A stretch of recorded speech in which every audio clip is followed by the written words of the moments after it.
The sun rose cold and golden over Eastern Europe when, at 3:15 a.m., June 22nd, 1941, hell had been unleashed. Without warning, the deafening roar of thousands of cannons and tank engines, it tore through the silence of the border. Operation Barbarossa, it was underway. More than 3 million German soldiers, accompanied by 600,000 vehicles, 600,000 horses, and 4,000 airplanes, they invaded the territory of the Soviet Union. It was the largest ground attack in human history, an avalanche of steel, fire, and arrogance. The Germans marched with almost godlike confidence. They sang patriotic songs, believing that in a few weeks they would be parading through the streets of Moscow. Hitler watched everything from his headquarters, with a glint of triumph in his eyes.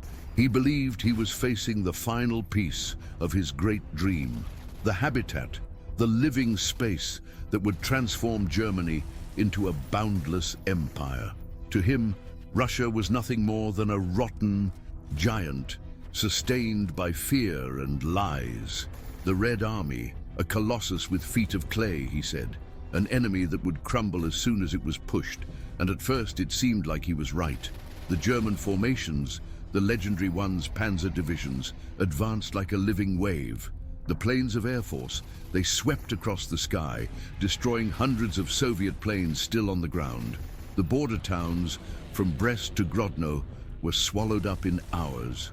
The stunned peasants watched the horizon burn as columns of German tanks and trucks sped past, kicking up clouds of dust and smoke. But there was something Hitler didn't see, something no map could show. Beneath that fertile, cold ground slept a monster, the spirit of Russian resistance. A people accustomed to enduring hunger, cold, and endless wars.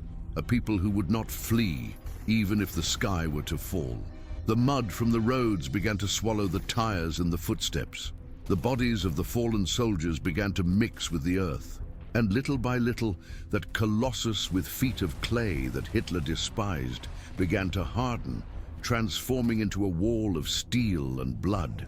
Hitler's dream was only just beginning, but what he didn't know was that by opening the gates of the East, he had also opened the gates of hell. If this story hooked you, the next ones will hit even harder. Subscribe now. The first days of the invasion were a spectacle of speed and destruction as Panzer divisions, those steel beasts commanded by generals like Heinz Guderian and Hermann Hoth, they advanced with almost mechanical precision. The Blitzkrieg, or lightning war, was showing its full force. The tanks crisscrossed the wheat fields and muddy roads, swallowing everything in their path. The planes dove from the sky in deadly dives, dropping bombs that made the ground tremble. Soviet communications were being cut off one by one, and the Air Force, it destroyed trains and columns of fleeing soldiers. It seemed that nothing, absolutely nothing, could stop the German war machine. The cities were collapsing like dominoes. Minsk, the first major capital, was besieged in just 6 days. More than 100,000 Soviet soldiers, they were killed or taken prisoner, a devastating blow for Stalin. German radio broadcast daily victories, while Nazi propaganda shouted from the rooftops, "The Red Army has been annihilated. Moscow will be ours in a few weeks." But behind that triumphant facade, the reality was grotesque. The roads were covered in burnt. Tank carcasses, dead horses, torn soldiers, and terrified civilians trying to escape. The smell of war, gunpowder, oil, and burnt flesh permeated the air like a warning. The villagers watched their homes burn down, their family members shot dead on mere suspicion of resistance.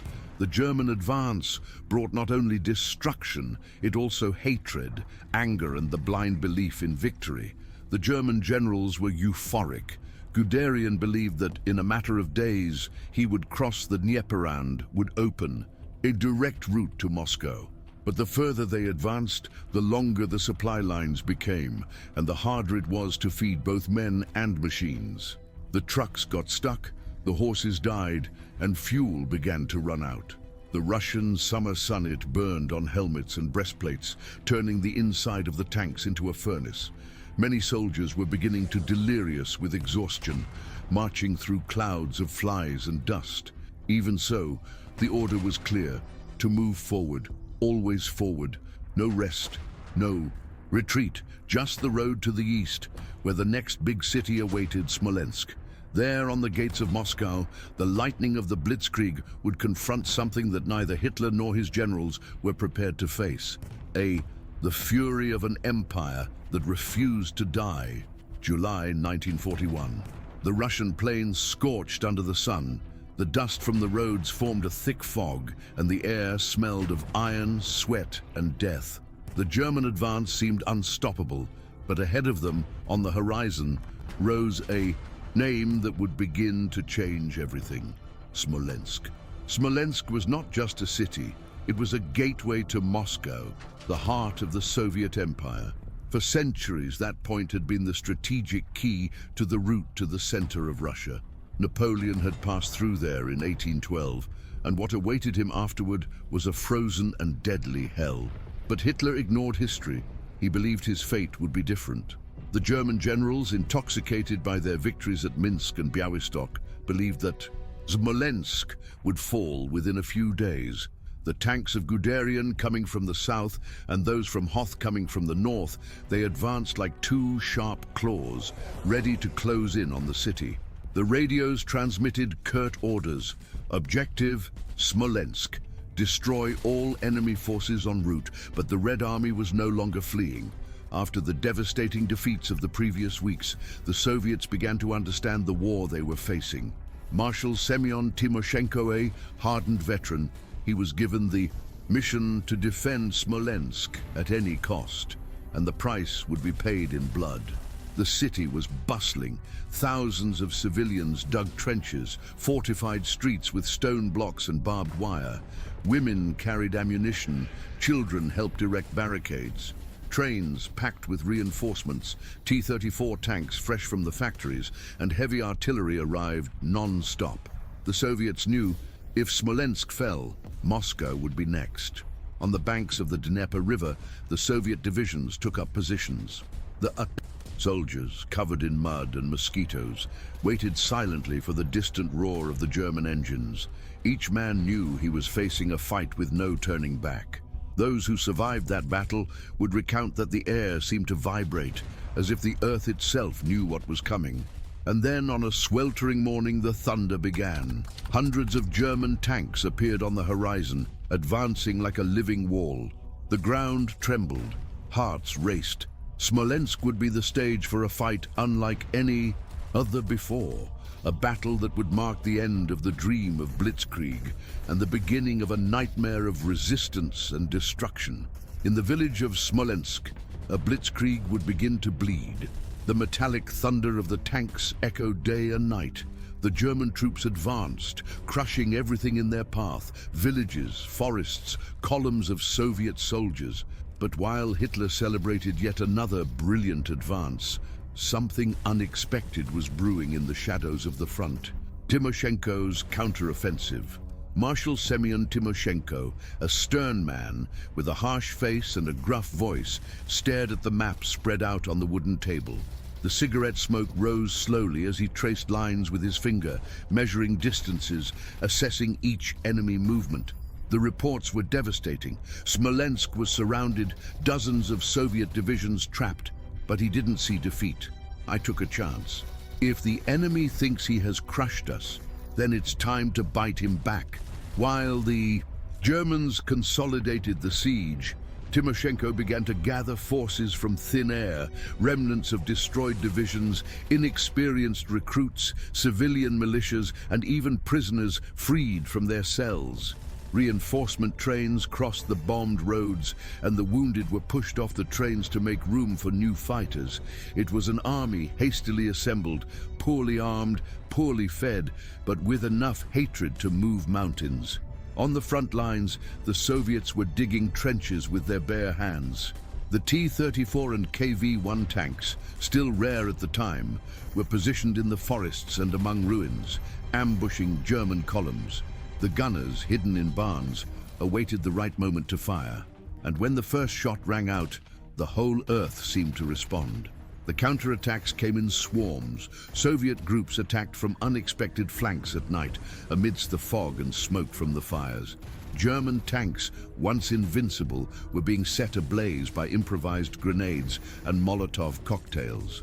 Soviet soldiers threw themselves against the war machines, sometimes with dynamite strapped to their bodies, shouting, "For the family, for the fatherland."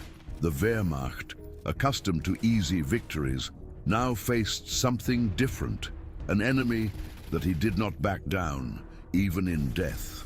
The Germans advanced through a village, only to be attacked minutes later by survivors who feigned death. The forests seemed alive, spitting fire and lead. Every tree could hide a rifle, every shadow could be a trap. German radio stations began broadcasting urgent messages. Heavy resistance. The enemy infiltrated our lines. We request reinforcements. Timoshenko, from headquarters, knew he couldn't win on paper, but their goal was not to destroy the Germans. It was delay them, bleed them, and save time to Moscow. Each day that the Battle of Smolensk lasted was a victory. Every German tank burned in the field was one less step towards the capital. And so it was that, beneath the smoke and roar of artillery, the new soul of the Red Army was born, no longer a colossus with feet of clay, but a giant of flesh, mud, and fury. The battlefield has turned into a slaughterhouse. The blood mixed with the mud, and the constant sound of the cannons heralded a truth that Hitler refused to hear. Russia wasn't going to fall, it was waking up. The ground trembled as if hell itself were rising to the surface. It was July 1941, and the plains around Smolensk were turning into a field of smoldering metal.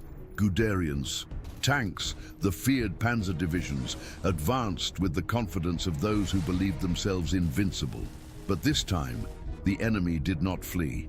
This time, the Red Army stayed and fought. The columns of German tanks advanced in close formation, raising clouds of dust, the sun reflecting off the black crosses painted on the turrets. The air was thick, vibrant, punctuated by the sound of diesel engines and the distant roar of Soviet artillery. Ahead, a haze of smoke blanketed the fields, and then from the middle of it all they emerged, enormous, almost silent, with their wide turrets and sloped armor. The T-34s and KV-1s, the new Soviet tanks. The Germans were stunned. Their projectiles ricocheted off the T-34's armor like stones thrown at a bell. The metallic sound echoed across the fields, clang, clang, followed by absolute terror as the impassive Soviet tanks continued advancing. They trampled barricades, crushed soldiers, and cut their way through German lines like iron. Monsters. The Panzer III and IV tanks, which had previously dominated the front lines, seemed like toys compared to these machines. The desperate German crews began targeting the caterpillars, trying to immobilize them. But even when stationary, the T-34s continued firing. Soviet 76mm cannons spewed fire, tearing through the air with explosions that hurled debris and bodies into the air. The field turned into a sea of fire. Tanks on fire, ammunition exploding, fuel boiling, soldiers fleeing. Through columns of black smoke, covered in soot and blood. The smell of burnt metal and charred flesh was suffocating. Many, out of ammunition, resorted to desperation, throwing grenades under enemy tanks, even knowing they would die along with them. A German soldier would later write, "We didn't know what those monsters were. We shot and nothing happened. They came unstoppable, as if the devil himself were guiding them." Even so, the Germans continued fighting. The 37mm anti-tank guns, nicknamed picture frames, were useless. But the crews did not retreat. Some, driven mad, would crawl up to the T-34s to place handheld mines under their tracks. The price was life. For every Soviet tank destroyed, 10 men died trying. The sky was on fire too. The Luftwaffe dove in, dropping bombs on the Soviet columns, trying to break the momentum of the counterattacks. The sound of the engines was swallowed up by the roar of the field, explosions, gunshots, screams. It was impossible to tell who was winning. At the end of the day, the ground around Smolensk was a living furnace. Melted tanks, craters, smoke rising to the horizon. Both sides had suffered brutal losses, hundreds of tanks destroyed, thousands dead. But one thing was clear: the myth of German invincibility had been shattered. The Wehrmacht generals realized for the first time that this war would not be quick. And Hitler, in his headquarters, was beginning to hear the first echoes of something he never wanted to believe. The blitzkrieg was slowing down, and the inferno of Smolensk had just swallowed it whole. Smolensk, July 1941. The name that once evoked images of an ancient Russian city, founded centuries ago as a trading post on the banks of the Dnieper River, was now transforming into a symbol of apocalypse and despair. Strategically situated, surrounded by three rivers, the Dnieper to the south, the Casplia to the east, and the Vopers to the north, and protected by rolling hills that formed a natural barrier, Smolensk had been a vital transit point throughout history. From the time of the Vikings, who navigated the rivers in search of routes to the Black Sea, through the Mongol invasions of the 13th century that left it in ruins, to the Napoleonic Wars of 1812, when French troops set it ablaze on their march to Moscow, the city had always risen from the ashes. But in 1941, under the scorching July sun, it was facing an unprecedented inferno, a cataclysm that would make the flames of yesteryear seem like mere bonfires. The invasion began at dawn on July 10th, when the forces of the German army, part of the immense Army Group Center, commanded by Field Marshal Fedor von Bock, launched their offensive like a hurricane of steel and fire.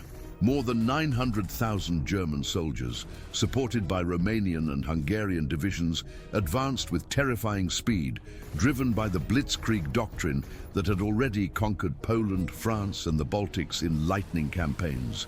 The Panzers, tanks like the Panzer III and IV, their tracks screeching on the dry, dusty ground, crossed the plains of western Belarus, leaving behind raised villages and trampled wheat fields. The 2nd Panzer Group, under General Heinz Guderian, and the 3rd Panzer Group, led by Hermann Hoth, formed the pincers of a colossal encirclement movement, aiming to trap the Soviet forces in a deadly scheme. On the Soviet side, the Western Front, commanded by Marshal Semyon Timoshenko, desperately attempted to organize a defense. More than 1 million Red Army soldiers, including the 16th, 19th, and 20th Armies, were hastily mobilized. Many were inexperienced recruits, drafted from collective farms and factories, equipped with rusty Mosin Nagant rifles and ill-fitting uniforms. Fortifications were improvised, trenches dug by hand with shovels and pickaxes, barricades made of felled tree trunks and sandbags filled with damp river soil. Soviet commanders, still traumatized by the Stalinist purges of the 1930s that decimated the high command, ordered suicidal counterattacks to avoid accusations of cowardice. Orders came directly from Moscow, where Stalin, initially incredulous at the invasion, now demanded that not an inch of land be ceded without a fight. The aerial hell began in the first few days. The Luftwaffe, the German Air Force, dominated the skies with squadrons of Junkers Ju-87 Stukas and Heinkel He-111s, aircraft that dove at steep angles, emitting a terrifying howl from their sirens. To break enemy morale, wave after wave, they flew over the narrow streets of Smolensk, dropping incendiary and high-explosive bombs. Each attack lasted for hours. The German pilots, wearing grey uniforms and leather helmets, targeted bridges, train stations, and ammunition depots. The explosions echoed like endless thunder, shaking the ground like earthquakes, causing the ancient city walls, remnants of the 16th century, to collapse in clouds of dust. Wooden windows shattered into shards that cut through flesh like blades, and the thatched and wooden roofs of peasant houses instantly burst into flames, spreading fire that licked the brick walls of Orthodox churches. Black smoke rose in gigantic columns, so dense that it blocked the midday sun, turning the day into an eternal twilight. The air became unbreathable, laden with soot, ash, and the acrid smell of burnt gunpowder.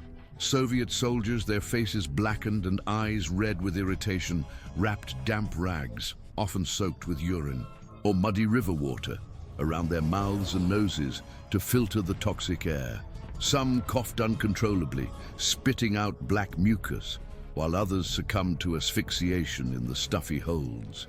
The rivers, once sources of life with clear waters reflecting the cathedral towers, now ran red and viscous, polluted with blood, oil from leaking tanks, and floating debris from bloated bodies.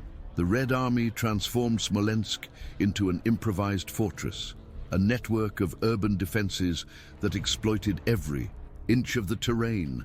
The medieval streets, with their tight curves and labyrinthine alleys, became deadly traps for the invaders. Small groups of Soviet soldiers, platoons of 10 to 20 men, armed with Degyaryov machine guns and anti-tank grenades, moved like ghosts among the rubble. They used the ruins of buildings as cover.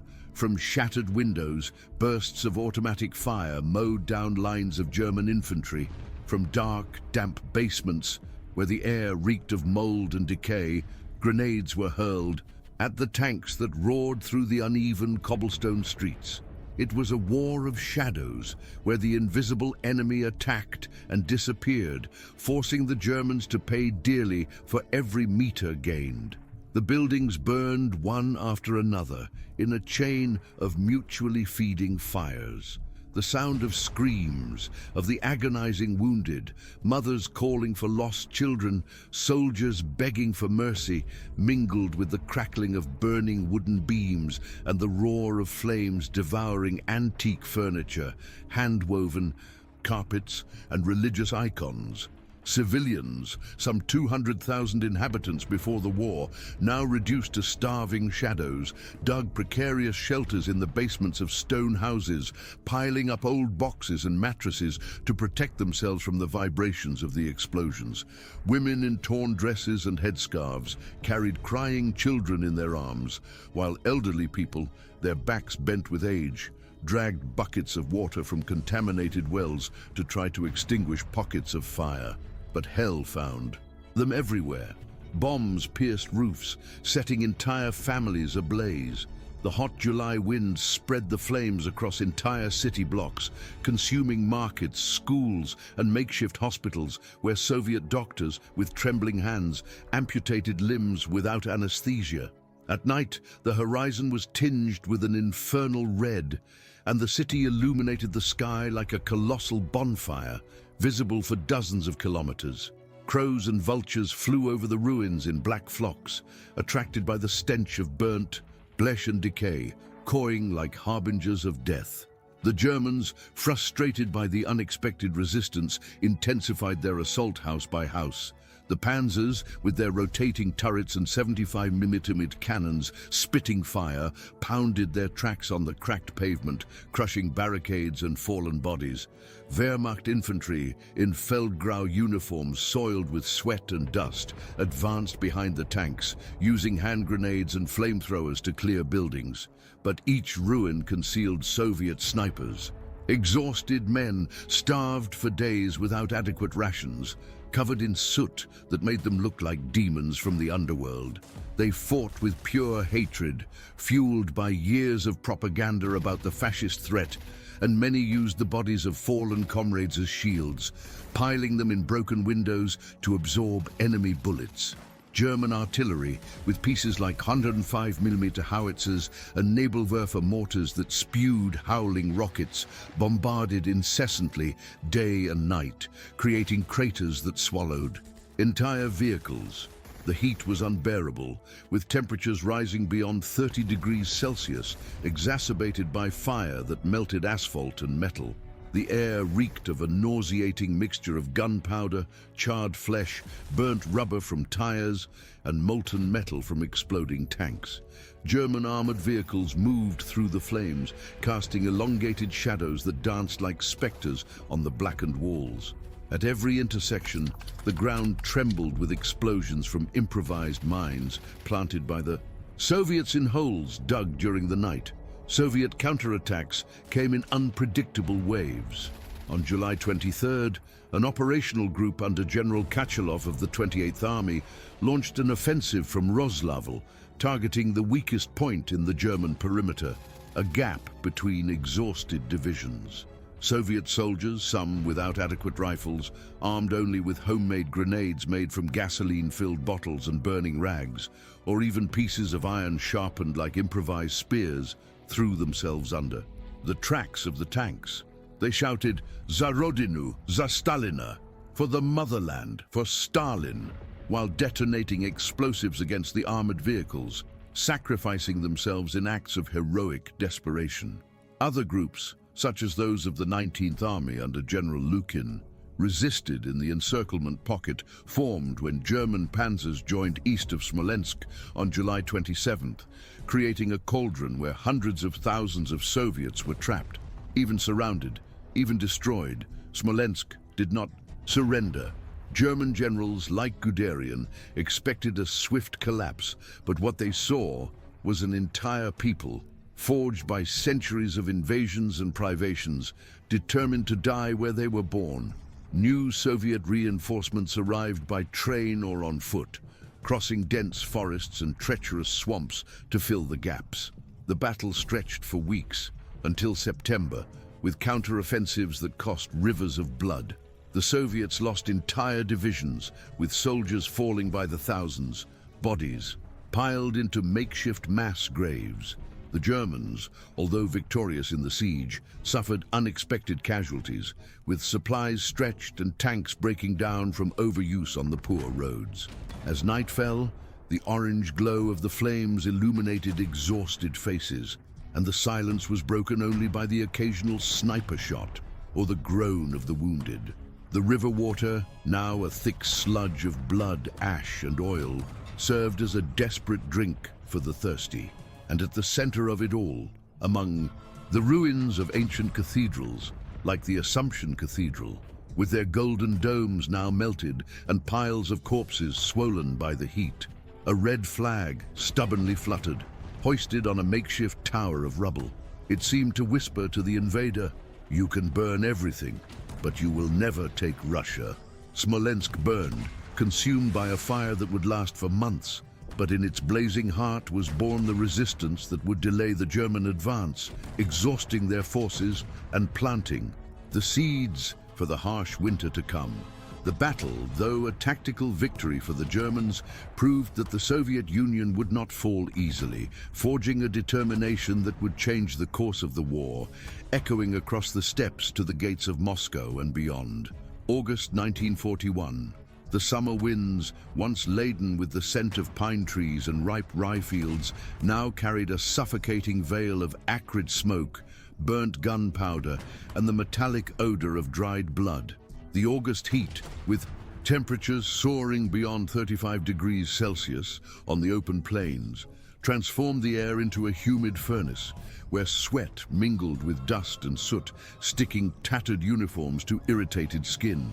Smolensk, the strategic jewel guarding the ancient route to Moscow, a city dating back to the 9th century as a Slavic stronghold against nomadic invaders, and which had withstood Polish sieges in the 17th century and Napoleonic hordes in 1812, now became a living tomb, a seething cauldron surrounded by an implacable ring of steel. The surrounding hills, covered in dense forests of birch and oak, served as elevated positions for the German observers, who spied on the pocket like medieval archers in siege towers. The German forces, exhausted after weeks of uninterrupted advance from the border in June, but still buoyed by the initial euphoria of Operation Barbarossa, closed the Iron Ring with surgical precision. Guderian's 2nd Panzer Group, coming from the south after crossing the Dnieper on makeshift floating bridges, joined Hoth's 3rd Panzer Group, which was descending from the north along the dusty roads of Vitebsk. On July 27th, the pincers closed east of the city at Yartsevo, creating an irregular pocket about 40 kilometers in diameter, an open-air prison where the Soviet 16th Army, under Lieutenant General Mikhail Lukin, the 19th, led by Lieutenant General Ivan Konev, and the 20th, under Lieutenant General Pavel Kurochkin, were irrevocably trapped. More than 300,000 men, a human mass of peasant recruits, factory workers, and officers who had survived the purges, found themselves trapped, their supplies cut off, their lines of retreat transformed into death corridors. From above, the Luftwaffe reigned supreme. Its Focke-Wulf FW-189 reconnaissance squadrons, nicknamed Flying Eyes for their twin wings, circled like hungry falcons, mapping every desperate move of the Soviets. German pilots, their aviator goggles fogged with sweat, transmitted precise coordinates to the Junkers Ju-88 bombers that dove in V formations, dropping loads that turned forest trails into smoking craters. Every main road, the old route to Moscow, paved with uneven cobblestone since Tsarist times, was under constant fire from anti-aircraft batteries converted for ground use, but the Soviet 76mm cannons, with their meager ammunition, barely scratched the plains. Secondary trails through swamps, where Soviet soldiers attempted to smuggle supplies in carts pulled by scrawny horses, were strafed by Messerschmitt Bf-109 fighter planes, their propellers cutting through the air with a deadly hum. Bridges over the Dnieper and Kaspia rivers, once 19th-century iron structures, now lay twisted and broken, their melted beams hanging like broken bones. There was no escape. The siege was airtight, a slippery knot that tightened with each passing hour. The ground trembled incessantly under the roar of German artillery, a chorus of artificial thunder that made the soil vibrate like the skin of a giant drum. Artillery divisions such as the 17th and 18th, equipped with 150mm howitzers and the dreaded Nebelwerfer multiple rocket launchers, Stalin's organs in German irony because of their howl, fired coordinated salvos that covered entire areas in a rain of shrapnel. German tanks, Panzer IIIs with 50mm cannons, and the heavier Panzer IVs, covered in a crust of red dust and black soot, advanced in wedge formations, their tracks crushing the remains of Soviet barricades made of logs, abandoned furniture, and even burnt-out truck bodies. Behind them, the Wehrmacht infantry, in disciplined ranks but with faces marked by fatigue, used MG-34 machine guns mounted on tripods, whose characteristic sound, a rhythmic and merciless tack-tack-tack, reaped lives in seconds, transforming groups of Soviet soldiers into mounds of twisted bodies. The air was thick with dust raised by the explosions, gunpowder that irritated the eyes, and a haze of pulverized blood vapor. The very earth seemed to bleed, with red furrows where the wounded crawled, leaving viscous trails. The Soviets resisted with what remained of their forces, a fight that descended into the primal, where technology gave way to instinctive ferocity. Ammunition for Mosin Nagant rifles and PPSH-41 submachine guns had run out days before. Boxes of cartridges transported on exhausted mules were fought over with knives between platoons. Without bullets, soldiers bent rusty bayonets onto the ends of improvised sticks, or brandished pieces of iron torn from destroyed tanks, twisted rebar, crushed armor plates, trench shovels, common tools of sappers, became lethal weapons in hand-to-hand combat, crushing skulls with downward blows. It was a savage, primitive, desperate war. In the ruins of factories on the riverbanks, men grappled in pools of oil and blood, rolling across the ground covered with broken glass and loose bricks. Screams echoed like the throes of an ancient hell, howls of pain, curses mixed in Russian and German, the gurgling of severed throats.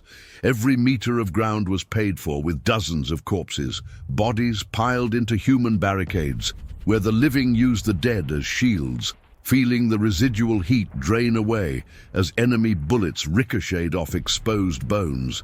Communications, fragile from the start, were now completely destroyed. Field telephone lines, strung along trenches by teenage signalmen, had been severed by shrapnel or deliberately sabotaged by German patrols. Portable radios, heavy and prone to failure in the humidity, hissed with static, their batteries depleted after days of continuous use. Operators with makeshift leather headsets shouted codes that were lost in the ether. Messengers, young lieutenants or even civilian volunteers, tried to cross the perimeter on foot or on rusty bicycles, but fell under fire from German snipers positioned in the steeples of ruined churches. Soviet officers, with torn maps and cracked binoculars, shouted hoarse orders that the wind carried into nothingness, their voices lost in the roar of explosions. It was absolute chaos. Isolated platoons fought on their own, without knowing if the neighboring flank still existed, creating pockets of resistance that appeared and disappeared like ghosts. But even so, no one surrendered. The idea of capitulation was unthinkable, etched into their minds by years of indoctrination and the visceral fear of Stalinist reprisals against families left behind. General Mikhail Fyodorovich Lukin, a veteran of the Russian Civil War with saber scars on his face, commanded the surrounded forces of the 16th Army with stoic determination. Installed in a damp basement beneath the ruins of a school, lit by tall candles dripping wax onto stained maps, he refused to retreat or surrender. He knew the pocket was lost. Reports from captured prisoners confirmed German superiority in tanks and artillery, but his objective was not victory, but time. Time for Moscow, 400 kilometers to the east, to breathe and prepare. Factories evacuated to the Urals to mass-produce T-34 tanks, Siberian divisions hardened by the Manchurian cold to march to the front, anti-tank barricades to be erected in the streets of the capital. Lukin sent handwritten orders on scraps of paper passed through corridors. Hold every street, every hour counts. Smolensk was not just fighting for itself, it was the human shield of all Russia, a collective sacrifice that echoed the legendary defenses of cities like Sevastopol or Leningrad. Meanwhile, in German headquarters in camouflaged tents in the surrounding forests, Hitler's generals celebrated optimistic reports sent by teletype. Hundreds of thousands of Russians surrounded, Smolensk pocket liquidated soon, proclaimed messages to the Führer in Rastenburg. But victory was far from clean or cheap. The cost was monstrous. Panzer divisions designed for rapid advances of 50 kilometers a day now crawled at a human pace with overheated engines and tracks worn. Down by the uneven terrain, scarce supplies, fuel transported in Opel Blitz trucks that bogged down in the mud of night rains, rations reduced to stale bread and canned sausages, left German soldiers hungry and angry. Exhausted men, with deep, dark circles under their eyes and uniforms reeking of rancid sweat, began to question the invincibility of the blitzkrieg. The advance, which should have been swift and overwhelming as in France, had turned into a quagmire of blood and smoke, where each captured village cost an entire company. Within the siege, despair had a human face, marked by hunger, wounds, and incipient madness.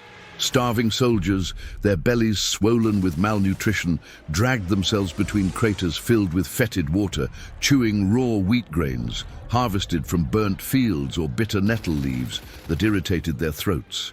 Some, in acts of silent desperation, cut strips of leather from their boots or belts, boiling them in helmets filled with muddy water to extract a tasteless broth that barely sustained their bodies. Wounded, without morphine or clean bandages, they lay in makeshift mass graves. Gangrenous limbs swelled under the sun, attracting clouds of flies that laid eggs in open flesh. Field doctors, with rusty amputation saws, operated by lantern light while patients bit rags to muffle screams. Others, with exposed abdominal wounds, simply lay under the grey, smoke-laden sky, awaiting death and murmuring the names of distant wives or mothers. The nights were a living nightmare, where the veil of darkness amplified the horror. The fire from the persistent wildfires illuminated the horizon in an orange circle, transforming the landscape into a theater of dancing shadows.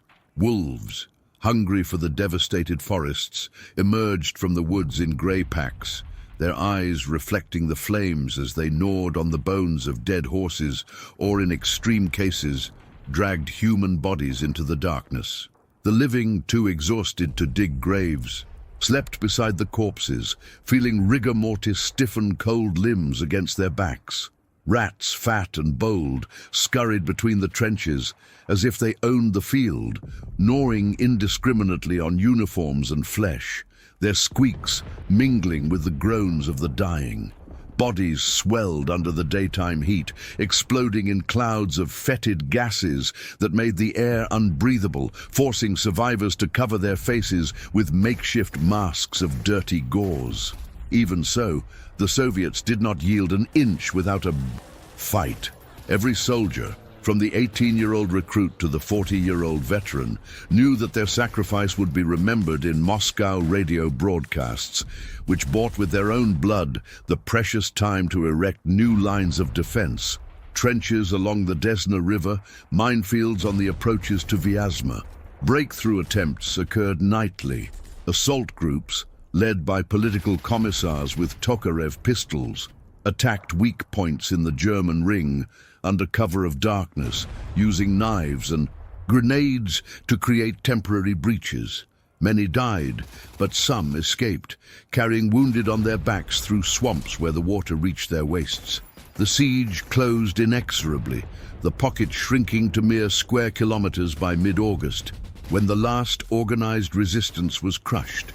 But in the silence between the bombardments, those rare moments when the roar ceased and only the crackling of flames remained, what could be heard were hoarse and stubborn voices echoing from basements and craters.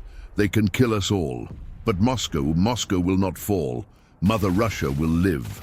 It was a whispered oath, passed from soldier to soldier like a torch in the darkness, a thread of hope linking the hell of Smolensk to the distant salvation of the capital. The sacrifice, though swallowed by the ring of steel, planted the seeds of a counter-offensive that months later would echo in the winter snows, proving that the siege, however tight, could not stifle the spirit of a people willing to do anything for survival. The siege of Smolensk seemed to be sealed. The German generals believed the enemy was finished, that all they had to do was clench their fists and crush the remains. But what Hitler and his men didn't know was that behind the chaos, a new general was rising from the ashes, Georgy Zhukov. Zhukov, cold, calculating and ruthless, had been hastily summoned to reorganize the Soviet defenses. He looked at the blood-stained maps and understood something that few saw. Smolensk was not the end. It was the turning point. If they could hold off the Germans there, the race to Moscow could be interrupted. It was a suicidal gamble, but he made it anyway. Zhukov's orders were short and brutal. Attack at any cost. And the impossible began to happen. During the night, columns of T-34 tanks emerged from the forests like metallic shadows. The sound of their engines mingled with the distant thunder of the artillery. The Germans, exhausted and overconfident, did not expect a counterattack and were caught off guard. Suddenly, the battlefield of Smolensk was transformed into a hell of steel and fire. Soviet cannons opened fire from the hills. The German positions burst into flames, and columns of black smoke rose to the sky. The German trenches, once safe, were now being swept by grenades, mortars, and incessant bursts of gunfire. The T-34s, almost indestructible against German medium guns, advanced like monsters. Its tracks crushed bodies, wreckage, and craters, clearing a path through the damaged tanks. The Germans tried to fight back, but every shot seemed futile. The Soviet tanks simply kept coming. Amid the smoke and shouting, Russian soldiers emerged from all sides. Some were unarmed, wielding knives, shovels, and even improvised Molotov cocktails made with gasoline and vodka. Hatred burned in his eyes. They attacked, as if the earth itself had spat them back out to fight. The Germans retreated, shocked. What seemed like a defeated enemy had transformed into a vengeful horde. Each Soviet shot was a roar of fury, each explosion a vow of revenge for the dead of Minsk, Kiev, and the burned villages. Zhukov coordinated the attack with surgical precision. He moved entire divisions like chess pieces, cutting off supply routes, isolating columns, and encircling enemy flanks. What was once a glorious breakthrough was becoming a deadly labyrinth. The roads were clogged with wrecked trucks, dead horses, and burned-out tanks. The air smelled of iron, oil, and charred flesh. On German radios, voices trembled. They're everywhere. You can't tell where the attack begins and ends. It was total chaos. The pride of the Wehrmacht, which believed itself to be invincible, now stumbled in mud, fire, and fear. The soldiers were shouting for ammunition, for help, but the orders came in a confused, desperate tone. The German command was beginning to realize the unthinkable. The Nazi war machine could bleed, and Zhukov knew this. With each passing hour, he watched the enemy weaken. His plan wasn't to win at Smolensk. It was to drag the Germans into the abyss, to make them waste fuel, men, and time. Time, the most precious commodity Moscow needed to erect its defenses. When the sun set over the countryside, Smolensk was a blazing inferno. Bodies burned amidst melting tanks, and the sound of machine guns mingled with the cries of the wounded. But, in the midst of that apocalyptic vision, a truth emerged from the flames. The Wehrmacht was still advancing, but it was no longer the same. Hitler's dream was beginning to rot. At the height of the Battle of Smolensk, while the ground still boiled with blood and metal, the voices of reason began to shout in Berlin. Experienced generals, men like Guderian and Bock, pleaded with Hitler, "Mein Führer, we need to stop. The army is exhausted, the enemy is not defeated." But Hitler wouldn't listen. Trapped in his own delusions of grandeur, he believed that the fate of the war was already sealed. To him, Russia was a house of cards about to collapse, and any retreat, any hesitation would be a sign of weakness, something the dictator would never admit. With his gaze fixed on the map, Hitler drew lines with his red pencil, completely ignoring the reality of the front. He ordered the German forces to be divided, with one part heading towards Leningrad, another towards Kiev, and the remainder continuing towards Moscow. A catastrophic decision. The generals were shocked. That meant spreading the army's power in 3 directions, just when Soviet resistance was growing. But no one dared disobey. Fear of the Führer outweighed military logic. As German tanks crawled along roads covered in debris, logistical chaos escalated. Trucks stuck in the mud, tracks destroyed, planes out of fuel. What should have been a glorious march forward became a struggle against time, the weather, and their own pride. The soldiers, once confident, now murmured silently. His torn boots sank into mud mixed with blood. The animal feed had run out. They ate whatever they found, dead horses, raw potatoes, even soup made with melted snow, and the casualties were uncontrollable. Hundreds of thousands of Germans lay dead on the roads of Belarus and Western Russia. The field hospitals were overwhelmed. Doctors were amputating limbs without anesthesia, using rusty saws. Ocero di gangrena impregnava uar. Nazi glory was rotting under the Russian summer sun. But Hitler remained, impassive, locked in his headquarters, shouting at the maps, "There are no obstacles. Moscow will fall in September." Meanwhile, the German High Command knew that something terrible was happening. The Russians were not fleeing. They were retreating in formation, reorganizing their forces, preparing ambushes. For every kilometer gained, the German army lost time, fuel, and men. With each village burned down, more peasants joined the resistance. The reports would arrive and be ignored. The Soviets are bringing about new divisions in the east. We are facing unknown tanks, armor that is impossible to penetrate. But Hitler laughed. Lies! Russia is broken. I know what I'm doing. Time passed. The offensive which was supposed to last weeks, had already been dragging on for months, and the advance towards Moscow, once so rapid, was now a snail's pace for a hungry and exhausted army. Zhukov, on the other side, observed everything. He saw the enemy losing its way, dividing itself, and wearing itself down. Smolensk had fulfilled its role. There, in the burned ruins of that city, Hitler's plan began to crumble. The Führer believed he was at the height of his power, but in reality, he had just paved the way for his first major catastrophe. The Colossus with feet of clay, as he called the Red Army, was still standing, and now it was learning how to fight. The German advance continued, slow, bloody, and increasingly costly, but now something new was emerging from the bowels of Russia. The Soviets, led by Zhukov and other commanders who learned from initial mistakes, began to erect an invisible wall, defense in depth.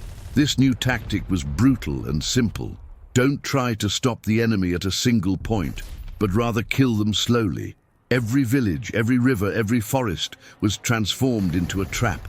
Nothing would be gained for free anymore. When the German avant-garde advanced, they were met with silence. The villages seemed empty until the first soldiers entered them, and then all hell broke loose. Snipers hiding in barns, machine guns camouflaged under piles of hay, mines buried under the roads. The advance became an endless sequence of explosions and ambushes. The dense, humid Russian forests swallowed entire columns of vehicles.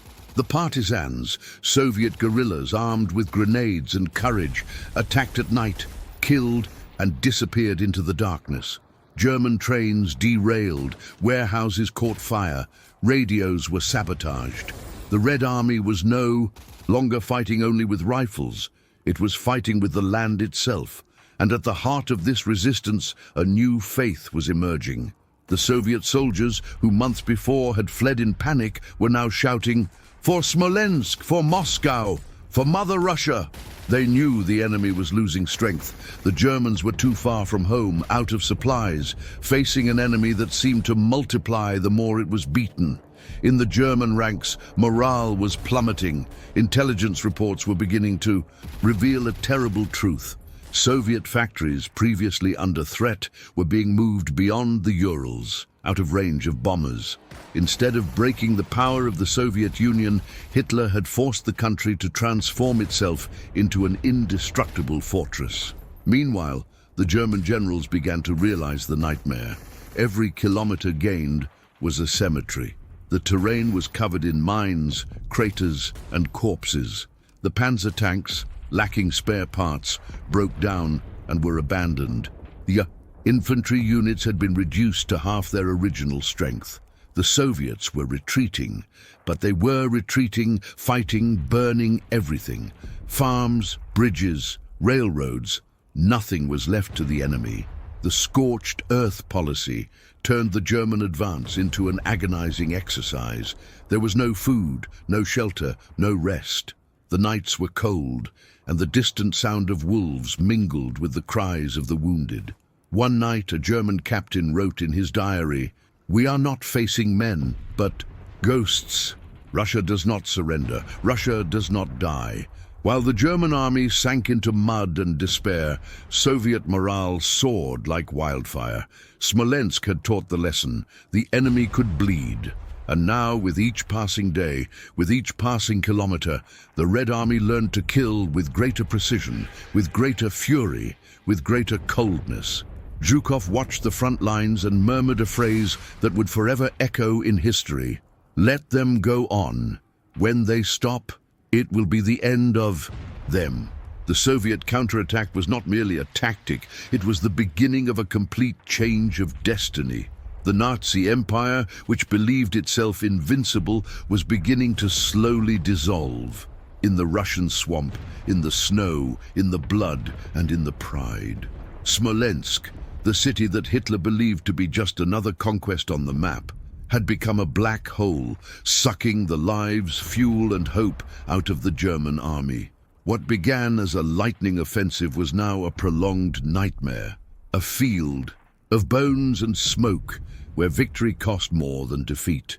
The roads were covered in debris, burned-out tanks, dead horses, overturned trucks. The Russian summer heat rotted everything, and the air was heavy with the smell of corpses and burnt oil. The soldiers slept in the craters, waking to the sound of Soviet mortars that never stopped. With each sunrise, more comrades were missing, swallowed up by artillery fire or night attacks. Hitler, in Berlin, still believed that Smolensk was a triumph. Radios broadcast victory bulletins showing columns of Soviet prisoners and swastika flags waving in the ruins. But the generals knew the truth. Smolensk was not a victory. It was a trap.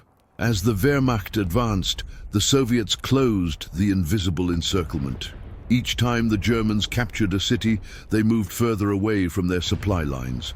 Ammunition trains were attacked by partisans, trains derailed, and depots set on fire. The Germans were gaining territory, but losing time. And in Russia, time was the deadliest enemy. The advance to Moscow, which should have been swift, stalled due to exhaustion. The engines were failing, the radios were breaking down, the soldiers were getting sick. Hunger was constant. The cold was beginning to set in, and the men's faces showed the weight of despair. Those who had marched in glory now walked like ghosts, the brilliance of triumph replaced by the empty gaze of weariness. The Soviets, on the other hand, were experiencing a rebirth. Every day, new soldiers, new tanks, and new weapons rolled out of the factories in the east. It was as if the country itself was spitting out steel and vengeance. And Zhukov, observing the map, saw that the plan was working. The enemy was being swallowed up, easy prey for the vastness and obstinacy of Russia. The German generals began to realize, too late, Smolensk had drained the best of the Wehrmacht. Lost tanks, destroyed divisions, dead officers. The elite units were now exhausted, unable to continue the offensive with the same force. Hitler, however, refused to accept. Moscow is the heart of the beast. I will take it even if I have to drag every German soldier there. But the beast's heart had already changed. The Soviet army was now a different one. Hardened, vengeful, disciplined. Smolensk had been the melting pot that forged the new soul of Russia. And while the flames consumed the city's ruins, a new sound echoed from the front. Not the victory song of the Wehrmacht, but the growing murmur of a force reborn from its own suffering. Soviet soldiers covered in soot marched back to the lines, shouting amidst the wreckage, "They've come all the way here, but they will never get past Smolensk." The Smolensk trap was not just a tactical defeat for Hitler. It was the first crack in the myth of German invincibility, the beginning of the end of the dream of conquering the East. There, on the banks of the Dnieper, the blitzkrieg was dying down, and the nightmare of the soon-to-come Russian winter was being born. The colossus with feet of clay, as Hitler mocked him, had just risen. When the fires finally ceased over Smolensk, the silence brought not peace, it brought horror. The city, once vibrant, was now unrecognizable. A jumble of ruins, craters, and corpses. The streets, covered in ash, looked like dried-up rivers of coagulated blood. The air was heavy, dense, and smelled of death, an odor that seeped into the skin, impossible to forget. The Germans walked silently among the rubble, lacking their former arrogance. Their uniforms were torn, dirty, stained with mud and the blood of their comrades. The gleam of the medals could no longer hide the empty gaze of someone who had seen hell. Smolensk was not a trophy, it was a graveyard. Among the ruins, thousands of bodies lay piled up. German and Soviet soldiers mixed together, enemies in death as they had been in life. Some still had their hands outstretched, as if trying to grasp air before their last breath. Others had embraced each other, petrified by the explosion, transformed into grotesque statues of dust and pain. The wounded cried out for help, but there were not enough doctors, nor medicine, nor mercy. The field hospitals were overflowing. Amputee men shouted their mothers' names. Many begged to be killed, to escape the agony. Each night, dozens were carried to the mass graves, some alive, others not. Soviet prisoners captured during the siege were marched westward in endless columns. No food, no water under the scorching sun. Those who fell along the way were killed with a shot to the back of the neck. The Germans called this order. The Soviets called it a massacre. The fields surrounding the city have become mass graves. Orphaned children wandered through the ruins, scavenging for anything that could be eaten. Women wept in front of destroyed houses, searching for husbands and children among the rubble. The birds had flown away. Even they couldn't stand the smell of death. And yet, in the midst of that nightmare, the resistance did not die. In the shadows of the nearby forests, small groups of surviving Soviet soldiers gathered. No uniform, no flag, but with a single mission: to avenge Smolensk. At night, they attacked German trains, cut telephone lines, and killed sentries. The city might be lost, but the Russian spirit is not. Smolensk was now a symbol, a cry of fury and survival. The German generals were trying to cover up the disaster. Cold reports, figures, colorful maps, but none of this could hide the truth that hung over the front. Smolensk had cost too much. So costly that victory was no longer worth the price paid in blood. And even among the Wehrmacht officers themselves, a shadow was beginning to grow. They whispered to each other on silent nights, "If this is what happened in Smolensk, what will happen when we get to Moscow?" The answer would come months later, frozen in the snow and written with the same blood spilled there. But at that moment, gazing at the smoke-covered horizon, the few survivors already knew Smolensk was not just the end of a battle. It was the curse that would follow the German army until the end of the war. Smolensk, a name that, for the Germans, would soon become synonymous with despair. It was July 1941, and the sweltering heat of the Russian summer made the air vibrate like fire on the ground. The dirt roads were teeming with endless columns of tanks, trucks, horses, and men, all exhausted, covered in dust, hungry, and with frayed nerves. Hitler believed Smolensk would be just another stop on the way to Moscow, an obstacle that would fall in days. But there, in the heart of Russia, the dream of blitzkrieg began to unravel. The Red Army, far from being defeated, retreated in order to the defenses of Smolensk.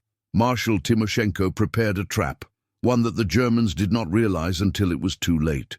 When Guderian and Hoth's divisions advanced confidently to encircle the city, Soviet forces, instead of fleeing, stood their ground and counterattacked with savage fury. T-34 tanks emerged from the forests, almost invulnerable to enemy fire. Soviet machine guns roared from the ruins, and on the banks of the Dnieper, German soldiers discovered hell. Soviet paratroopers dropped behind enemy lines, sabotaging supplies, cutting communications, spreading chaos. Every street in Smolensk became a fortress, every house a machine gun nest. The fighting was hand-to-hand with bayonets, grenades, and the desperation of those who knew there was no way out. Guderian later wrote that he had never seen such resistance. The Soviets fought like cornered animals. But it wasn't savagery, it was determination. Every soldier in the Red Army knew that if Smolensk fell, Moscow would be next. And so, under relentless fire, Soviet troops transformed the city into a living trap, a trap that began to devour the pride of the Third Reich, man by man, tank by tank. The Germans still believed they were winning, but Smolensk was already swallowing them up. The siege began as a victory and ended as a nightmare. At the end of July 1941, German troops managed to encircle dozens of Soviet divisions around Smolensk. Hitler believed this was the decisive blow. "The Red Army is finished," he said confidently. But what the German generals didn't know was that within that encirclement lay something they had never faced before, an enemy that refused to die. Inside the German steel ring, more than 300,000 Soviet soldiers were isolated, without food, without ammunition, without reinforcements. Moscow's orders were clear: resist to the last man. And they resisted. The days turned into weeks of brutal combat. The streets and fields around the city became cemeteries of twisted metal. Corpses, swollen by the summer heat, were piled up beside the roads. The air smelled of blood and gasoline. The Luftwaffe bombed relentlessly, and the roar of the Stukas made the ground tremble. But for every group of Soviets that was destroyed, another emerged from the ruins, ready to fight. The Germans, accustomed to blitzkrieg, now moved at a slow pace, meter by meter, house by house. Every advance costs blood. At night, the fighting didn't stop. The sky over Smolensk burned like hell. Orange flames danced over the ruins, and the shadows of the men looked like demons waging an endless war. The voices on German radio began to change. The optimistic reports gave way to weariness, doubt, and fear. Many soldiers began writing in letters home, "Something is wrong here, they don't give up, they never stop." And indeed, the Soviets did not stop. Even surrounded, they began to break through the German lines in small groups, like snakes escaping through cracks. They attacked convoys, ambushed patrols, and sabotaged bridges. The siege, which was supposed to be a symbol of German superiority, became an open wound on the Eastern Front. Smolensk was destroyed, but alive in a way the Germans could never have imagined. The colossus with feet of clay that Hitler had despised was rising from the ashes, and now it bled, but it did not fall. In July 1941, the Germans believed they had surrounded and destroyed 3 Soviet armies near Smolensk. For Hitler, this was proof that the USSR was about to collapse. But this vision was an illusion. While the Wehrmacht celebrated, the Soviets, led by Timoshenko and Zhukov, desperately reorganized. They used everything they had: damaged tanks, armed civilians, makeshift militias. Villages became fortresses, roads turned into trenches, and surprise attacks from the forests began to wear down the Germans day by day. The German advance, once rapid, began to slow. Hitler demanded an urgent approach to Moscow, but his generals knew they were becoming trapped, exhausted, and vulnerable. The Soviets were not trying to win, they were trying to buy time to mobilize the entire country for war. In the end, Smolensk revealed Hitler's fatal mistake, believing he had already won. The trap wasn't Soviet, it was created by German pride itself. Smolensk became the silent warning of what was to come in Moscow, Stalingrad, and finally Berlin.